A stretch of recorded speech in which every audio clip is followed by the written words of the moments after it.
If you're self-employed in Ontario, Canada, you don't automatically get covered by government insurance plans such as WSIB, EI, employment insurance, sick days, paid sick days, or even a company benefits plan.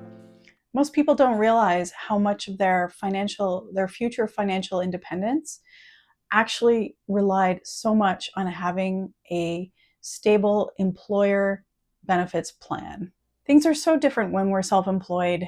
For example, if we get sick or injured or have an accident and we need to take a leave, there's no plan there for us automatically apply to make a claim to, unless we actually purchase one on our own as an individual or as an incorporated business owner.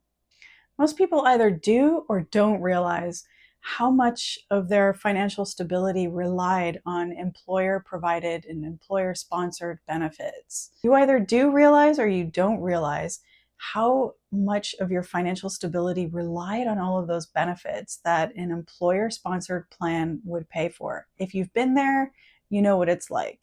And if you've been self-employed your entire working career, maybe you never thought about it, or you just didn't think it was something you needed to worry about.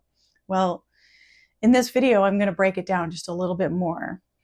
So an employer-sponsored safety net includes things like paid sick days, employment insurance should you not be able to work for a period of time, disability coverage should you be sick or injured and you cannot work for an extended period of time due to total disability that prevents you from being able to do your regular job, or some kind of catastrophic medical episode like a heart attack or a stroke or maybe a cancer diagnosis.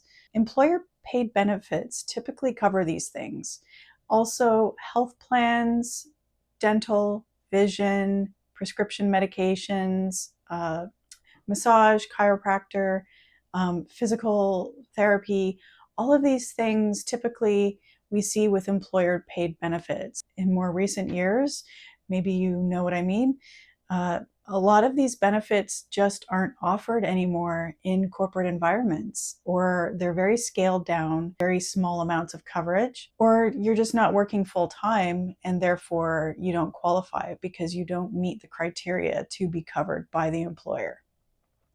And regardless, even if we're working independently for ourselves and we're doing contracts for other companies, we're not going to be covered by those corporate plans. So we still should have our own coverage. Now, the difference between having our own coverage and an employer paid benefit plan is that as long as we have our own coverage, we can take it with us anywhere. So let's say we're trying to run a small business, it doesn't work out, we have our own coverage, and we decide to go work for another employer. Well, if that employer doesn't offer benefits, we still have our own benefits plan that follows us wherever we go. So that is a benefit of purchasing your own individual policy. And of course, if you're an incorporated business, same thing. Your business purchases the policies and it covers the employees, including yourself as an employee. So it's sort of your own group benefits plan.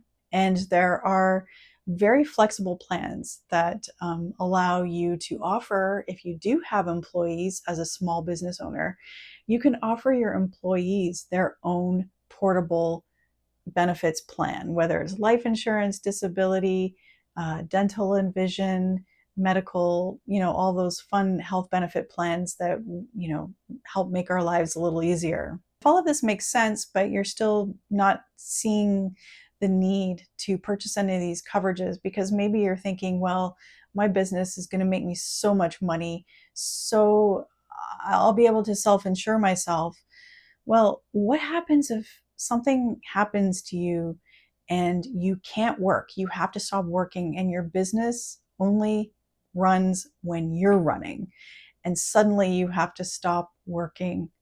So there's insurance coverages that you can get that will help you with that. It'll help you pay your bills. It'll help you pay your rent, your mortgage. It'll help you pay your car loan, any credit card debts, and just provide you with a regular income. There's different levels of coverage that you can pay for on a monthly premium just in case those things happen. Because let's say you're out for 3 months and maybe you have 3 months of emergency money in an account. You eat that all up. Maybe that's not so bad. Maybe you're out of commission for 6 months or a year.